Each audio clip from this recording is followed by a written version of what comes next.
बच्चों, आज मैं आपको कक्षा 11वीं इतिहास अरब साम्राज्य की अर्थव्यवस्था, कृषि, शहरीकरण एवं वाणिज्य के बारे में पढ़ाने जा रहा हूँ, समझाने जा रहा हूँ।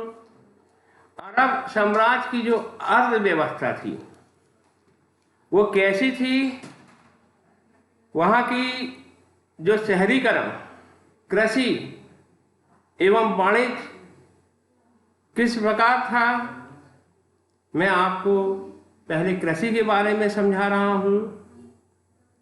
अरब साम्राज्य के अंतर्गत अरबों की जो आर्थिक स्थिति काफ़ी उन्नत व्यवस्था में थी।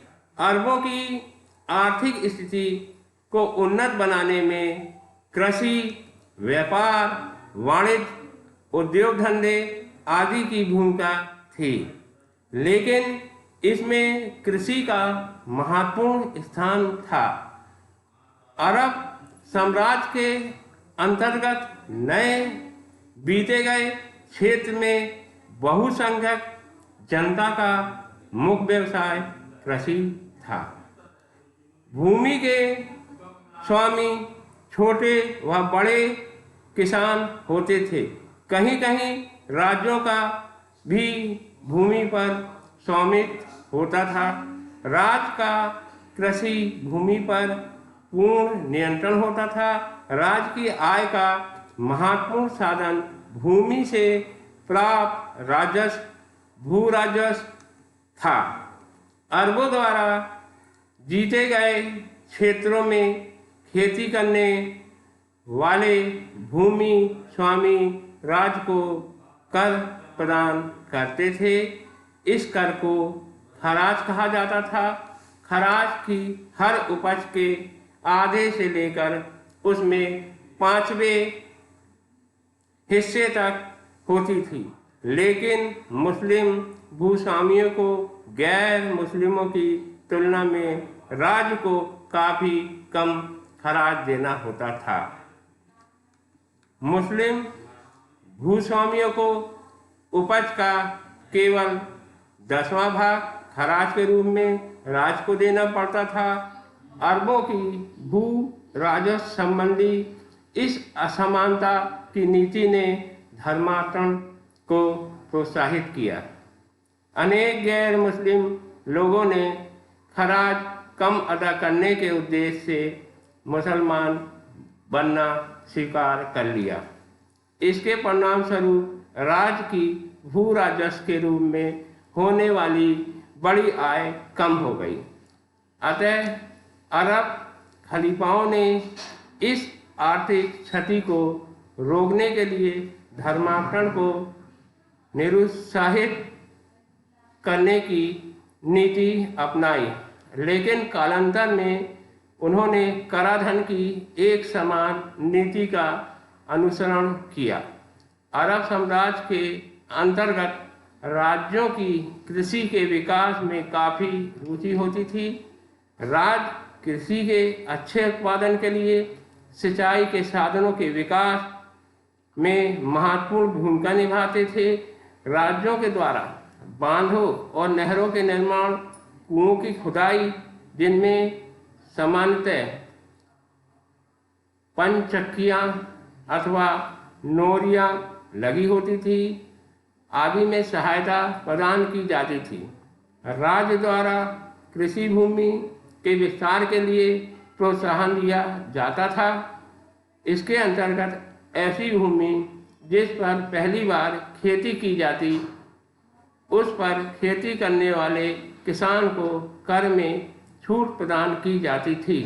इस प्रोत्साहन के परिणामस्वरूप कृषि भूमि का पर्याप्त विस्तार हुआ। अनेक नई फसलें जैसे कपास, संतरा, केला, बैगन, पालक, तरबूज आदि की खेती की गई और अनेक कृषि उत्पादों का यूरोपीय देशों को निर्यात किया जाता था। शहरीकरण मध्यकाल में जैसे जैसे शहरों की संख्या में वृद्धि हुई, वैसे वैसे इस्लामी सभ्यता भी विकसित होती चली गई। इस दौरान इस्लामिक राज्यों में अरब सैनिक स्थानीय प्रशासन की रीढ़ माने जाते थे। इन अरब सैनिकों को बसाने के लिए अनेक नवीन शहरों की स्थापना की गई। वे नए नवनिर्मित शहर फौजी शहरों की श्रेणी में आते थे। इस प्रकार के शहर इराक में कूफा एवं बसरा और मिस्र में फुस्तात एवं काहिरा में स्थित थे। अब्बासी खिलाफत के शासन के दौरान राजधानी के रूप में बगदाद की स्थापना की गई। इस शहर का विकास भी तेजी से हुआ। 50 वर्षों के अंदर ही बगदाद की जनसंख्या बढ़कर लगभग 10 लाख हो गई थी। अरब साम्राज्य के अंतर्गत उक्त शहरों के अतिरिक्त कुछ पुराने शहर जैसे समरकंद, दमिश्क और इम्तिहान भी थे, जिन्हें इस काल में नया जीवन प्राप्त हुआ। शहरी जीवन की आवश्यकताओं की पूर्ति के लिए खदानों, कपास, चीनी आदि जैसे सामग्री के उत्पादन को बढ़ाया गया, जिससे इन शहरों का विकास हुआ। इस प्रकार शहरों का एक विशाल जाल विकसित हो गया। चूँकि शहर एक दूसरे के विभिन्न गतिविधियों के माध्यम से जुड़े होते थे, इसलिए इन शहरों के मध्य पारस्परिक संबंध स्थापित हुए और इनके कारोबारों में वृद्धि हुई। प्रत्येक शहर के केंद्रों में 2 भवन समूह हुआ करते थे। शहर की समर्थ सांस्कृतिक एवं आर्थिक शक्ति का संचालन इन्हीं दोनों भवन समूह से होता था। इनमें एक मस्जिद होती थी, जिसे मस्जिद अल जामी के नाम से जाना जाता था। यह मस्जिद इतनी विशाल होती थी कि इसे दूर से भी देखा जा सकता था। शहर में दूसरा भवन समूह केंद्रीय मंडी होता था, जिसे सुक के नाम से जाना जाता था। इसमें कतारों में दुकान बनी होती थी। इसके अतिरिक्त इसमें व्यापारियों के आवास, फंदुक और शराब का कार्यालय भी होता था। शहर के प्रशासकों, विद्वानों और व्यापारी को तुज्जर के आवास गृह इसी भवन समूह केंद्र के निकट होते थे। सामान्यतः नागरिकों एवं सैनिकों के आवास गृह भवन समूह के भारी घेरे में बने होते थे। शहरी गरीबों के आवास गृह शहर के बाहरी इलाकों में, शहर के प्रत्येक भाग में अपनी मस्जिद, गिरजाघर, सिनेगोग,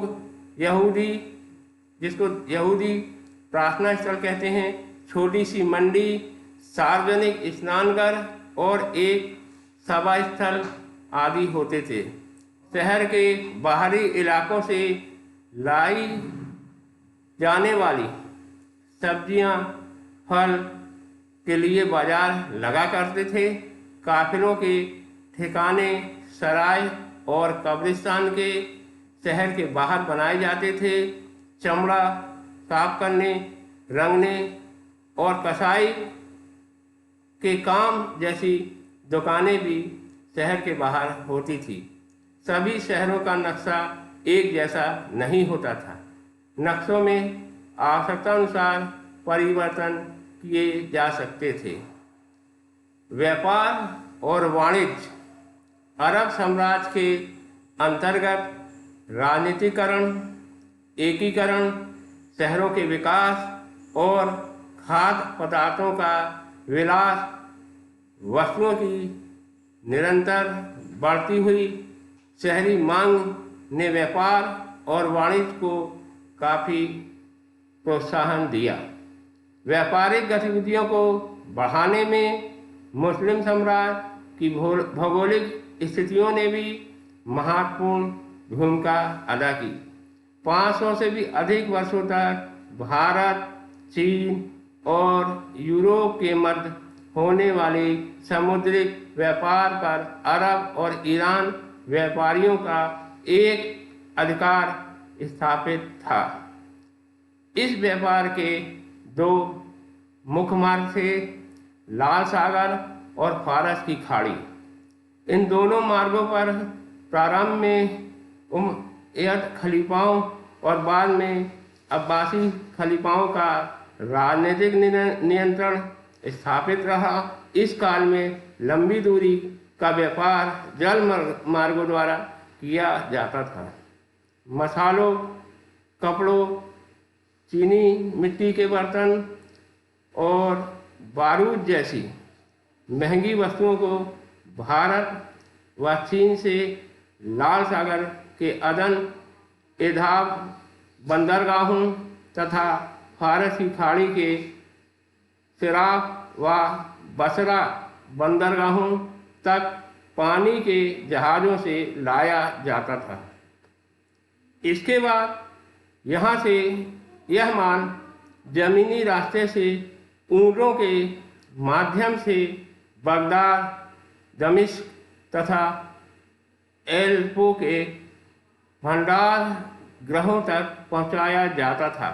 बगदाद के इस्लामी राजधानी बनने के बाद 8वीं और 9वीं शताब्दी में काफ़ी व्यापारिक उन्नति हुई, जिसमें यहूदी समुदाय ने सक्रिय भूमिका अदा की। उत्तरी अमेरिका के यहूदी समुदाय से संबंधित गैनीजा दस्तावेजों से ज्ञात होता है कि 10वीं और 11वीं शताब्दी में यहूदी समुदाय के लोग पूर्वी भूमध्य सागर में व्यापारिक गतिविधियों का अच्छा संचालन करते थे। इनमें से कुछ लोग भारत से सीधा व्यापार करते थे। ये लोग व्यापार के लिए लंबी लंबी यात्राएं करते थे और विश्व के हर भाग में आते जाते थे। मध्यकाल में एशिया में प्रमुख रूप से सिल्क, फोसलिन, चंदन की लकड़ी और मसालों का व्यापार होता था। ईरानी व्यापारी मध्य एशिया एवं चीनी वस्तुएं, जिनमें कागज भी सम्मिलित था, खरीदने के लिए बगदाद से बुसरा तथा समरकंद, तुरान होते हुए रेशम मार्ग के द्वारा चीन जाते थे। उत्तर में रूस, स्कैंडिनेविया तथा तक फैले हुए वाणिज्य तंत्र में तुरान एक महत्वपूर्ण कड़ी था। यह वाणिज्य तंत्र यूरोपीय वस्तुओं, विशेषकर फर और स्लाव गुलाबों के व्यापार के लिए काफ़ी प्रसिद्ध था। इन बाज़ारों से खलीफाओं और सुल्तानों के दरबारों के लिए तुर्क गुलामों की खरीद फरोख्त की जाती थी। इन वस्तुओं के मूल की अदायगी के लिए इस्लामी सिक्कों का प्रयोग किया जाता था। बच्चों, मैंने आपको जो अरब है उसका जो आर्थिक जो संबंधता थी उसके बारे में, अरब के आर्थिक विकास के बारे में आपको समझाया और पढ़ाया है। और आप लोग इसे अच्छे से पढ़िए और समझिए, और कोई दिक्कत हो, कोई समस्या हो तो आप मेरे से संपर्क कर सकते हैं।